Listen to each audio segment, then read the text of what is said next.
कुंदापूर जवळच्या उंबराच्या वाडीत शिवानी राहायची. 8-9 वर्षाची शिवानी होती भारी चतुर. शाळा, घर, शेत व बाजार येथील मुले माणसे सगळेच तिच्यावर खुश असायचे. रविवारी कुंदापूरचा आठवडी बाजार भरायचा. शेतातील भाजी विकायला शिवानीचे आईबाबा जायचे. सुट्टीमुळे सोबत शिवानीही जायची.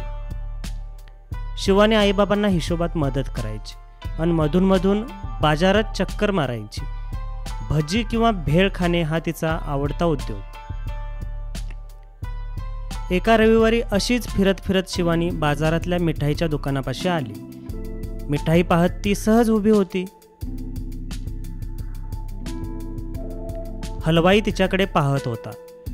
तो गल्ल्यावरून उठून शिवानीकडे आला.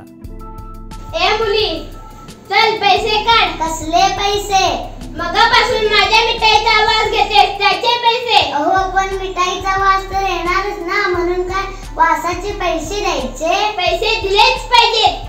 पैसे दिलेच पाहिजेत म्हणून हलवाई ओरडू लागला. हळूहळू बघ्यांची गर्दी जमली. अगं काय झालं? हा माणूस माझ्याकडून वासाचे पैसे मागतोय. वेट लागले आहे का काय? आणि हा खोळा आहे काय? ए मुली, चल पैसे काढ. शिवानीला काहीतरी सुचले. थांबा मी पैसे घेऊन येते. ती गर्दीतून वाट काढत आईबाबांकडे निघाली.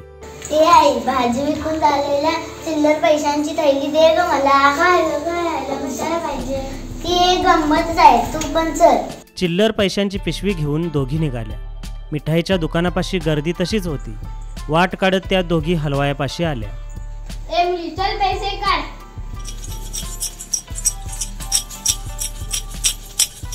मिळाले का पैसे? कसले पैसे? कुठे मिळाले? अहो तुमच्याकडून मी काय घेतलं? मिठाईचा वास. मग त्याची किंमत काय असणार?